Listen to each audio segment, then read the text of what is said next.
With the April Fool's skins a resounding success as usual, variety patches proving time and again to be some of the best skin batches of every year, and a brand new sci-fi themed TFT set while on the way, it seemed only natural for Riot to keep the streak going and combine all these wonderful things into a dedicated sci-fi variety skin patch. Am I upset the perfect opportunity to give Dread Nova, Heavy Metal, Alien Invaders, Stargazer, Praetorian, Kaiju, or any of the other numerous neglected sci-fi skinlines a second shot was shot down in favor of a slew of Slop, making sure the only one completely absent from the sci-fi TFT set still somehow cannibalizes half the sci-fi skin patch? No, not at all. Why would you say that? It's no secret I've long been against Project as the product it's become. I mean, after so many skins, after more than a decade of releases, between multiple games, mind you, I struggle to get excited for any new additions, especially when each new release has deviated further and further away from the original premise of the skin line. You say these are cyborgs?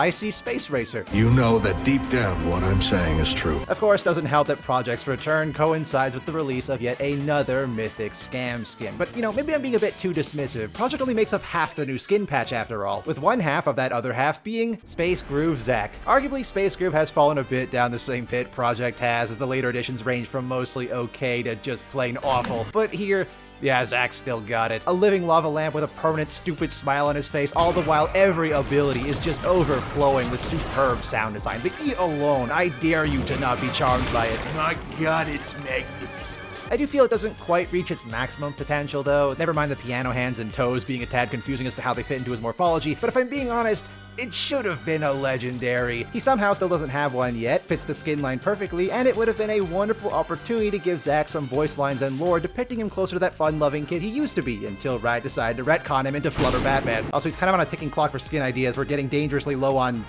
desirable fluids to compose them out of. Just once I'd like to get through a session without piss.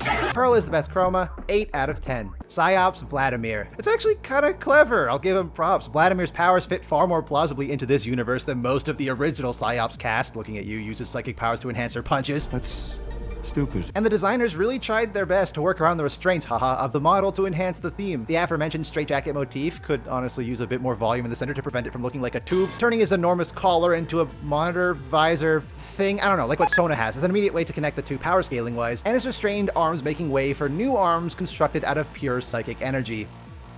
Listen, I get they somehow had to match his stupid knife bracelets, and I know we just got Colonel Swainders, but was the intent to make them look like disheveled wings? Oh, that's stupid. Sapphire's the best chroma, 7 out of 10. Project Sivir.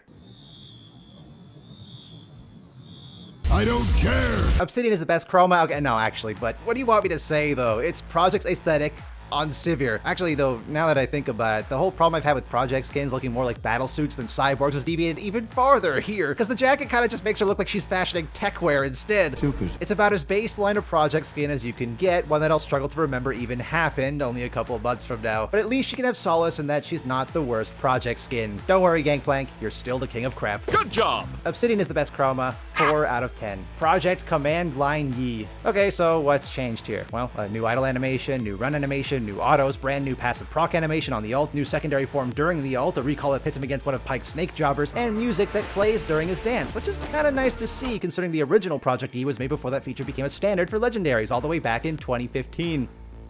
You know, back then you got loading screen borders for free if you just bought the skin within the first patch it launched. I should know. I had first-hand experience. Not stupid. The skin itself here, though, it confuses me. I originally thought it was an homage to the OG cinematic, but with the similarities to the demon in his vision with the red color scheme and Oni horns, but the bio is telling me that this is just a cosmic Darkstar Vara situation where both versions exist canonically at the same time. Command Line, then, is the new and improved Project Yi unit, an evil, soulless cog of the machine tasked to hunt down, kill, and replace his progenitor by the same money-hungry corporation that created them both.